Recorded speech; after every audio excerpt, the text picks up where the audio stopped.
Bonjour à tous, la famille olympique de Marseille. Bonjour, bonsoir. C'est Francky Foot. J'espère que vous allez bien. On se retrouve aujourd'hui pour une petite vidéo JT Actu Olympique de Marseille. On a beaucoup d'actualités à voir ensemble. Le futur coach de l'OM, beaucoup de refus. On va parler aussi vite fait du dernier match, Le Havre Olympique de Marseille. Quelle composition d'équipe pour ce match-là? Restez jusqu'à la fin. Je pense qu'on va bien rigoler en même temps. On aurait pu avoir une équipe comme ça si on aurait eu une stabilité de projet. Donc voilà, les gars, on va commencer.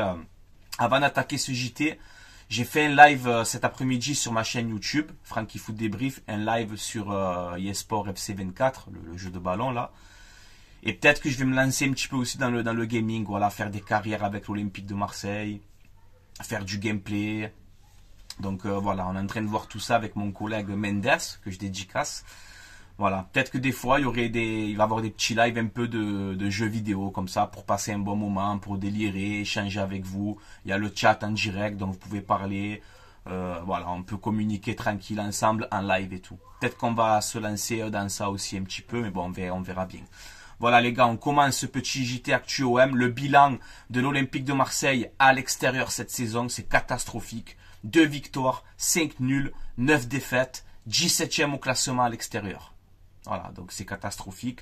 Alors qu'à domicile, on est la deuxième meilleure équipe de Ligue 1. Au Vélodrome, on a fait le plein.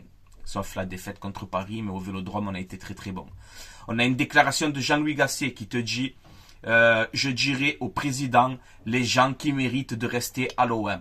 Voilà, donc je pense que Gasset, il a des joueurs que, bon, ben c'est pour lui, il mérite pas de porter ce maillot. T'inquiète, Jean-Louis Gasset, on sait de qui tu parles, à mon avis. C'est pour ça que pour le dernier match, Le Havre-OM, là, tu as parlé, maintenant, tout ça, tu vas partir. Tu as parlé, maintenant, assume Gasset. Les gens que tu vois qui méritent pas de porter ce maillot, ne les mets pas contre Le Havre. Ne les mets pas. Fais jouer les jeunes. Voilà, ne les mets pas, ces gens. Bon, on verra bien. On voit que l'OM prévoit de réduire donc sa masse salariale pour la saison prochaine à hauteur de 30%. Selon l'équipe. Donc il va falloir attraper toutes les conneries qu'on a fait de la part de nos dirigeants. On a fait beaucoup de conneries. On donne des salaires à des joueurs qui méritent même pas le quart de ces salaires-là. Donc maintenant, oui, il va falloir réduire la masse salariale parce qu'on est la deuxième meilleure salariale en Ligue 1. Et je crois qu'on a une masse salariale historique dans l'histoire de l'Olympique de Marseille. Voilà, c'est incroyable quand même. Alors que tu donnes des bons salaires à des bons joueurs, ok, mais quand tu donnes des 500 et tout, à des Kondogbia, bon bref, à des Correa, bon et j'en passe. On va pas, vous savez les erreurs. Voilà. Maintenant, il va falloir réduire cette masse salariale pour la saison prochaine parce qu'on a la DNCG qui nous surveille toujours. Il faut pas l'oublier, ça les gars. Voilà. D'ailleurs, on peut voir que une conférence de presse est prévue comme tous les ans avec Longoria, pour faire un bilan de la saison. Alors cette conférence de presse, je me languis de la voir. J'espère qu'il y aura de l'honnêteté, hein, pas des grandes paroles comme les politiciens là. On aimerait droit au but, tu vois, cette conférence de presse. Voilà, on a fait une mauvaise saison, tout ça. J'ai fait des erreurs, maintenant je vais assumer, on va essayer de refaire quelque chose. Voilà, mais il faut que tu arrives vraiment à me convaincre pour ta conférence de presse, parce que faire le bilan de la saison, bon courage, tu vois, bon courage. Et tous les supporters de l'OM, on est toujours énervés. Moi, ça passe pas. Hein. Voilà. Donc, on verra bien la conférence de presse, je me languis de la voir. Et je te l'ai dit, hein, sois clair et net, Longoria. Sois clair et net. Pas de grandes phrases. On n'est pas dans la politique ici, là. Voilà. Comme ça, c'est fait, c'est dit. La liste des joueurs de l'équipe de France pour l'Euro 2024. Bon, ben, Jonathan Klaus sélectionné. Bon, mais c'est bien pour lui et je suis content. Mais bon, je pense qu'un Jordan Verretou méritait plus cette sélection que toi, Jonathan Klaus. Mais bon, félicitations à toi quand même. Voilà. Et j'espère que tu vas partir de l'Olympique de Marseille aussi. Ça serait bien. Voilà.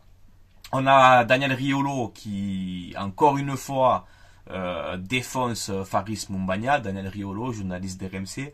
Bon, elle m'a fait rire cette déclaration, mais bon, voilà. Daniel Riolo, il te dit... oui, Faris Moumbagna, il met de la bonne volonté, tout ça, il n'y a pas de problème. Mais voilà, à Marseille, à ce que je sache, c'est pas du rugby. S'il veut faire du rugby, il y a Montpellier à côté, ils sont performants. Bon, c'est vrai que la punchline, elle est quand même un peu violente.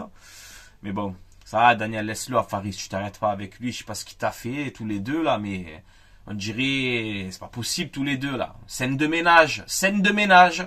Riolo, Faris Moumbagna, scène de ménage. Tu arrêtes un peu, vous arrêtez, Daniel, ça suffit, ça va. C'est bon, laisse-le. Un peu à Faris, mais bon, c'est vrai que ça m'a fait rire quand même, mais bon. Force à toi, Faris, j'espère que tu vas faire une bonne préparation et que tu vas nous mettre des buts. Mais c'est vrai que techniquement, il va falloir que tu progresses. Ça, c'est clair et net. Mais en tout cas, tu fais mieux que Vitinha, Faris Moumbagna. Déjà, tu fais mieux que Vitinha. Voilà. Ensuite, on a notre propriétaire, Frank McCourt, qui envisage, avec sa société McCourt Global, de racheter TikTok aux États-Unis. On parle de 100 milliards de dollars pour le rachat. Voilà. Donc, pour tous les gens qui pensent que McCourt est pauvre et qu'il n'a pas d'argent et que si, non, les gars, il a de l'argent. Voilà. Donc, McCourt, je te le dis, encore une fois, je te le dis avec calme et patience, si tu restes à l'Olympique de Marseille, et que tu as envie de faire un projet sur 3 ans, reconstruire l'OM, mener l'OM où il se doit, faire gagner l'Olympique de Marseille, régaler tes supporters, être plus présent avec nous au Vélodrome, etc., être plus présent dans le club, au mercato d'été, il faut minimum entre 150 et 200 millions. Mais 150 millions minimum pour ce mercato d'été. Il faut tout reconstruire. Il faut changer quasiment 70% de tout l'effectif. Il faut de la stabilité de projet avec un coach, avec de nouveaux joueurs. Mais cet été, on va faire un mercato pour construire justement ce projet-là. Donc cet été, il faut de l'argent. Parce que pour faire les TikTok, gros, on s'en fout. Voilà, nous, tu vois. Après toi, c'est ton business. Tu fais ce que tu as envie. Mais quand je vois des sommes comme ça que tu es capable de mettre sur le TikTok, mets-les plutôt sur l'Olympique de Marseille. Ça fait 8 ans que tu es là. Tu as mis de l'argent, c'est vrai. Maintenant, il va falloir nous faire gagner. Sinon, tu n'as plus ta place ici, Frank McCourt. Ok? C'est clair? Voilà. Aujourd'hui, je veux le faire un peu calme. Je ne vais pas encore m'énerver.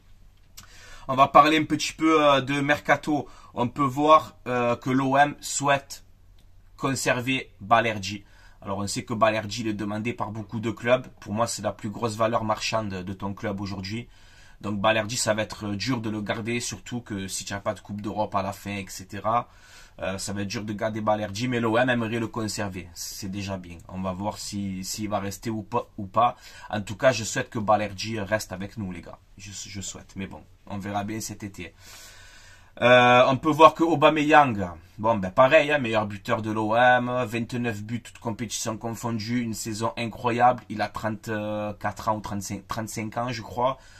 C'est un joueur âgé, 650 000 euros par mois. Comme je t'ai dit, il va falloir alléger la masse salariale. Donc là, on peut voir que Longoria va prendre rendez-vous avec... que Aubameyang va prendre rendez-vous avec Longoria pour voir qu'est-ce qu'ils vont faire tous les deux.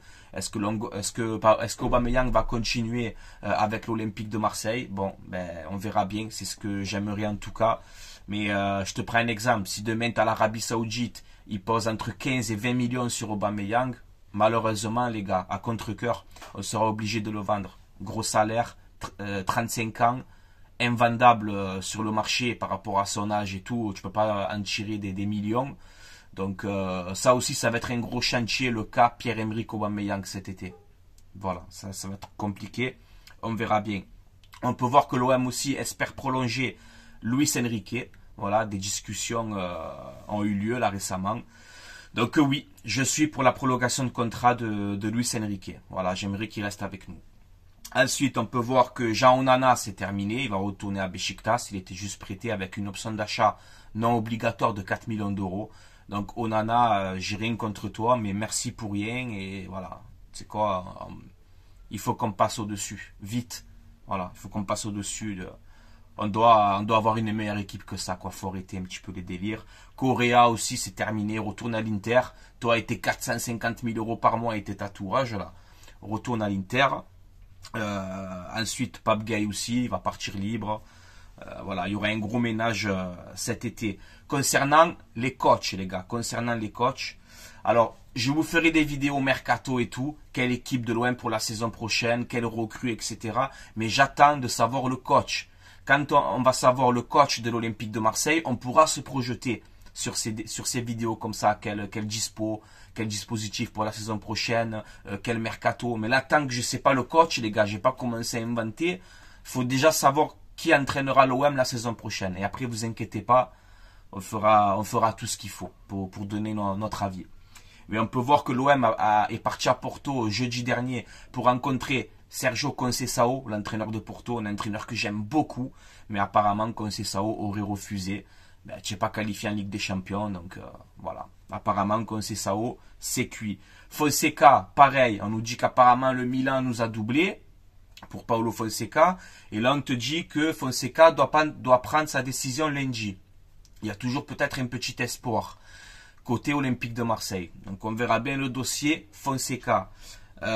Ensuite, on a eu la conférence de presse d'avant-match, le Havre-OM avec Jean-Louis Gasset et Paul Lopez. C'est disponible sur les réseaux, sur YouTube et tout, vous pouvez aller la voir.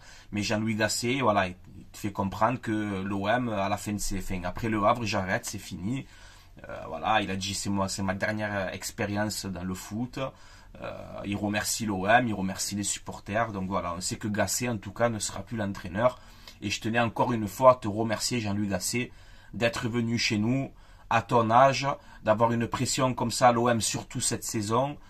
Je tiens à te remercier pour ton travail, monsieur Jean-Louis Gasset. Voilà, tu as tout mon respect. Et tu as le respect de tout le peuple marseillais. Voilà. Parce que c'est pas de ta faute si on se retrouve comme ça aujourd'hui. Ce n'est pas de ta faute. Voilà. D'ailleurs, Gasset, quand tu nous dis je vais dire au président les joueurs qui ne doivent pas rester, dis-lui à ton président aussi qu'il faut faire gagner l'Olympique de Marseille. Et au propriétaire aussi, si tu peux lui dire. Tu vois, ça nous arrangerait à tout le monde, tonton Jean-Louis. Voilà.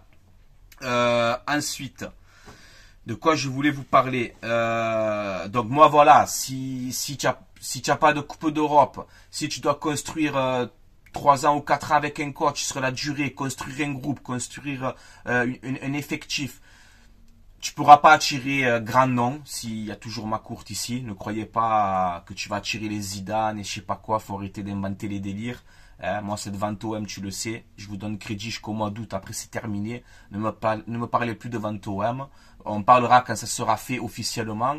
Moi, je te parle que si ma courte y reste et qu'on veut construire un projet sur 3-4 ans avec un coach pour faire gagner l'OM et tout, moi, j'ai 4 ou 5 coachs qui peut rentrer dans ces critères-là. Le premier, ben, c'est Abibay. Voilà, Abibay, il te l'a dit déjà. Moi, je viens en cavalant. Abibay, il connaît l'OM, il connaît Marseille, il connaît les supporters, il sait ce qu'on veut. Il a fait du bon travail au Red Star. Donc, Abibay, finalement, moi, je me pose des questions. Voilà, je me dis pourquoi pas le lancer avec nous dans ce nouveau projet. Ouais, c'est un peu jeune. Ouais, il n'a pas l'expérience. Mais en tout cas, il aime l'Olympique de Marseille, sa ville et ses supporters. Et je pense qu'il donnera tout à Abibay pour l'OM. Donc Abibay, moi je lui donnerai sa chance. Ensuite, on a encore une fois Christophe Galtier, même que je sais que voilà, il a entraîné le PSG, tout ce que tu veux. Mais Christophe Galtier aussi, pour faire un projet comme ça sur 3-4 ans, je pense qu'il peut le faire. Il a fait du bon boulot à Saint-Etienne, à Lille, etc. Il connaît la Ligue 1, il aime Marseille, il aime l'OM malgré tout. Même si vous savez, je suis pas trop pour sa venue. Mais peut-être que finalement, voilà, si Fonseca il vient pas, Conceição il vient pas, là on te parle encore, je sais pas quoi, de Gallardo, de Almeida, non, tu vas pas construire un grand projet sur le long terme avec des Gallardo et tout. Du Gallardo, ça va rester 1 an, 2 ans, ça va partir. Là, je veux de la stabilité. Voilà. Donc, Abibay, je pense qu'on peut faire ça avec lui. Christophe Galtier, je pense qu'on peut faire ça avec lui. Will Steele. Alors après, je sais pas s'il a vraiment la mentalité pour venir ici à l'OM et tout, je sais pas si ça va le faire, mais Will Steele, pareil, c'est un bon coach, il est plus entraîneur de Reims, pourquoi pas aussi l'appeler à lui. Et le dernier, ça serait pour moi Francaise, voilà, de Lens. Le mec, il est à Lens depuis 3-4 ans, ou je sais plus combien d'années, il est venu de Ligue 2, regarde ce qu'il fait avec Lens, ça fait 2-3 ans, là, regarde le travail qui est fait à Lens, le même système de jeu, le même système de projet. Il fait bien bosser son équipe, il fait progresser ses joueurs. Donc Francaise aussi, ça peut être une bonne solution pour l'Olympique de Marseille. Donc voilà, moi s'il n'y a pas de Fonseca, s'il n'y a pas de Conceição, pour moi il faut s'intéresser à Abibay, Galtier, Will Steele et Francaise. Pour moi c'est ces 4 que je vois. Voilà. Dites-moi votre avis en commentaire. Pour construire un projet sur 3-4 ans. Voilà. Et faire comme il faut. C'est-à-dire arrêter 20 transferts par an, construire un effectif, un groupe de qualité, sur la durée et de la stabilité. Voilà. Mais je vous ai dit, la première recrue pour l'OM, la plus importante, c'est le coach. Ne pas se tromper avec le coach. Je t'ai donné 4 ou 5 coachs là. Voilà. Tu vas dans les 5, tu es bon. Ne commencez pas avec, j'ai entendu, Almeida, je sais pas quoi, là. Arrêtez, hein. Voilà, arrêtez avec ça. Après, ça parle aussi de Allegri, de la Juve. J'aime aussi, c'est vrai que j'aime Allegri. Franchement, c'est un bon coach, pourquoi pas, mais bon, je sais pas, on verra bien. Moi, je te parle, ces entraîneurs-là qui connaissent le championnat français et tout ça, voilà. Bay, Galtier, Steele, Francaise. Moi, c'est ce que je verrai. Voilà. Je vous mets le classement donc de ce championnat. Lens 6e, Lyon 7e, Marseille 8e, 9e, Rennes. Donc, on a 47 points. Rennes 9e, 46 points. Donc, on peut terminer au pire 9e cette saison. Magnifique, super. Et en gros, ben, pour que l'OM, si le PSG gagne la Coupe de France, que Lyon s'incline contre Montpellier et que Marseille s'impose au Havre, on sera qualifié, je crois, pour la Conference League. Mais il y a beaucoup de si. Si Paris gagne la Coupe de France, si Marseille gagne au Havre, si Lyon perd contre Strasbourg. Waouh, waouh, waouh, waouh. Il y a trop de si. Voilà, donc moi je parle dans l'optique que il n'y a pas de Coupe d'Europe la saison prochaine. Une bonne saison blanche, comme ça va faire gamberger notre propriétaire et tous les dirigeants actuels. Ça va vous faire comprendre qu'il va falloir redescendre, parce qu'on se voit un peu trop je sais pas quoi, avec des transferts en veux-tu en voilà, et on change de coach tous les ans.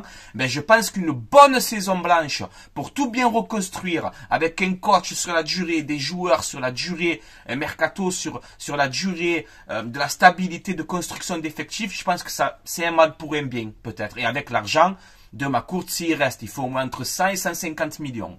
Et attirer des joueurs, malgré tout, sans Coupe d'Europe. Ça va être votre boulot, les gars. Il va falloir assumer maintenant. Mais une bonne saison blanche, je pense que ça va nous faire du bien à tout le monde. Voilà. Et surtout aux dirigeants et aux propriétaires. Voilà. Parce qu'il faut assumer les conneries. Voilà. C'est comme ça, les gars. C'est pas notre faute. Parce que les supporters, ils sont là. 70 000 personnes. Chaque fois au Vélodrome à domicile, les supporters, eux, ils font pas de bêtises, ils sont au rendez-vous à tous les matchs. Ils sont là, les supporters. Donc maintenant, joueurs de cette saison et dirigeants et propriétaires, c'est à vous d'assumer. Maintenant, la suite, c'est à vous d'assumer. Donc je t'ai dit, Longoria et toute la conférence de presse, je l'attends de pied ferme. Et ne me dis pas, comme d'habitude, j'ai ma courte au téléphone, une fois par semaine, il est investi, on se régale. Ne me sors plus les trucs comme ça à la noix. Voilà, il faut arrêter de mentir aux gens, il faut arrêter. Voilà. Normalement, Longoria, tu dois faire une conférence de presse avec ton propriétaire Macourte. Il doit être là, lui aussi, à la conférence de presse. C'est le propriétaire. Il doit être là aussi pour assumer. Normalement. Mais bon, on verra bien. On verra bien. Hein? On verra bien. Il faut dire les choses, les gars. Il faut dire les choses. Hein? Donc, ma composition d'équipe, les gars, vous voulez rigoler un peu? Eh ben, on va un petit peu rigoler, les gars, on va un peu se détendre. Voilà ma composition d'équipe, dimanche, pour le Havre OM. Je vous la mets juste ici. Voilà. À peu près, hein.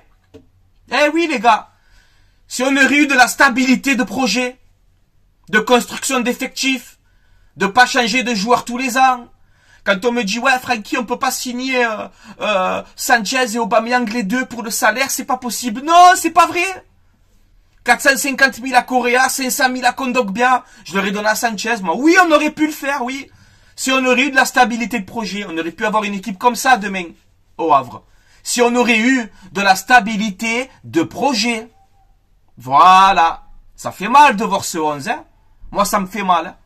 Parce que c'est l'équipe de l'OM qu'on doit avoir aujourd'hui, normalement. Cette équipe-là. Allez, peut-être Saliba, tu mets Gigot, allez. Saliba, peut-être qu'on n'aurait pas pu le garder. Mais voilà l'équipe qu'on aurait dû avoir si on aurait eu de la stabilité dans ce club. Eh oui, les amis. Et me dites pas non. Ne me dites pas non parce que demain ou après-demain, je vous fais une vidéo pour vous prouver qu'on aurait pu avoir cette équipe-là demain. Alors, je t'ai pas dit qu'on est le Real Madrid, hein. Pas du tout. Mais avec cette équipe-là, on aurait joué les premiers rôles en Ligue 1, on serait en Ligue des Champions, peut-être qu'on aurait gagné une Coupe de France, et peut-être aussi qu'on serait allé en finale de Conference League, d'Europa League avec cette équipe-là. Moi, j'en suis sûr. Voilà ma compo pour demain. Maintenant, c'est pour envoyer le petit pic. Mais je te le dis, Jean-Louis Gasset, demain, Kondogbia, Klose, je sais pas moi, Correa, Onana, Gay, je sais pas, même Harry, Tenjai, ne mets personne, mais les jeunes, tu mets juste Aubameyang, Balerdi, Mbemba, Gigot, Murillo, Verretou, Luis Enrique, voilà, tu mets juste ça. Et après, tu prends les jeunes. Prends les Soglo, prends les Lafont, prends les Daou. Prends les Bakola, prends les Abdallah, mais les jeunes demain, Gassé. Tu as parlé, tu as dit je vais dire au président, les joueurs que je veux plus qu'ils restent, assume ses paroles et on t'en voudra pas, Jean-Louis Gasset. Mais les jeunes demain. Moi j'aurais aimé avoir une équipe comme ça. Parce que ça veut dire qu'on aurait eu une stabilité. Mais on l'a pas malheureusement depuis 3 ans. Il n'y a pas de stabilité, on se contente de podium. C'est tout, c'est ça. Voilà l'OM, on doit se contenter de podium. Voilà. Mais si on aurait eu une stabilité de projet, on aurait pu avoir une équipe comme ça. Oui les amis, oui. Voilà. Maintenant les gars, je vais vous laisser là. Mon pronostic, écoute, c'est quoi? C'est la première fois que je vais le dire. Qu'on perd, qu'on gagne au Havre dimanche. Franchement, je m'en fous. Voilà, je vous dis la vérité, je m'en fous. Et si je suis Jean-Louis Gasset, je mets tous les jeunes. Voilà, pour passer un vrai message avant de partir. Tu vois, moi c'est ce que je ferai. Voilà les gars. Maintenant, je vais vous laisser là. Comme d'habitude, à vous de commenter, de réagir en commentaire sur cette vidéo. Que tu sois supporter marseillais, supporter d'autres clubs, il n'y a pas de problème. Marseillais, marseillaise aussi, n'hésitez pas à commenter, à donner votre avis, voilà. C'est très important. N'hésitez pas aussi à vous abonner à ma chaîne YouTube. On approche les 10 600 abonnés, je crois. Donc voilà, je tiens à vous remercier. N'hésitez pas voilà, à vous abonner, c'est gratuit. À mettre un petit pouce bleu, ça fait plaisir. Ça donne du soutien. Et voilà les gars, on se donne rendez-vous dimanche après le match pour le débrief à chaud, le dernier match de la saison. On se donne rendez-vous dimanche soir ou lundi matin, on va voir. À noter aussi que lundi à 18 h à Fos-sur-Mer, il y a le match de légende OM Monaco à 18 h. Donc je serai présent à Fos-sur-Mer là-bas. Il y aura du Ribéry, du Nasri, du Niang, du Habibey, du Diawara, du Kaboré, du Papin, du Boli. Voilà, on va se régaler. Je vais amener ma femme, je vais amener les enfants. On va aller avec les cousins. Voilà, on va aller voir des vrais joueurs de ballon dimanche. Tu vois. Donc voilà, dimanche, tout ça à Fos, les gars. Et même à Monaco, il y a du beau monde. Hein. Il y a les JV, les Skilacci, les Ludovic Joly. Je crois qu'il y a Sonia Anderson. Je sais pas s'il y a Sonia Anderson. Je sais pas. Voilà, en tout cas, lundi, peut-être je vous ferai une vidéo, un débrief sur ce match, si vous voulez, les gars. Pourquoi pas. Voilà, les gars. Et avant d'arrêter, je fais un petit message de pub et de remerciement pour mon partenariat. Ça fait plus de 4 ans qu'on travaille ensemble. Le site mayogo.co. Voilà, c'est un site où vous avez des maillots de foot, saison 2023-2024. Vous avez les nouveaux maillots qui commencent à sortir pour la saison prochaine. Vous avez des maillots rétro à l'ancienne. Vous avez des survêtements, les maillots des pays. Ce ne sont pas des vrais, ce sont des répliques. Mais c'est de la qualité, vous pouvez y aller. Tout ce qui est survêtement, maillot, il n'y a pas de problème. Si vous commandez, vous mettez le code promo Francky, F-R-A-N-C-K-I, et vous aurez moins 15% de réduction sur votre commande, les gars. Voilà, livraison à peu près entre 10 et 15 jours. Tout est indiqué. Et je vous mets le lien aussi dans la description de cette vidéo. N'hésitez pas à aller faire un tour sur ce site mayogo.co et vous utilisez le code promo Francky. N'oubliez pas. Voilà, les gars. Je vais vous laisser là, portez-vous bien et on se dit rendez-vous très bientôt. Voilà. Allez, ciao, ciao les gars, allez l'OM, quoi qu'il arrive, à la vie, à la mort, on soutient notre club, mais on va attendre la fin de la saison et on va discuter tranquillement, vous inquiétez pas. Allez, ciao, ciao les gars, bonne soirée.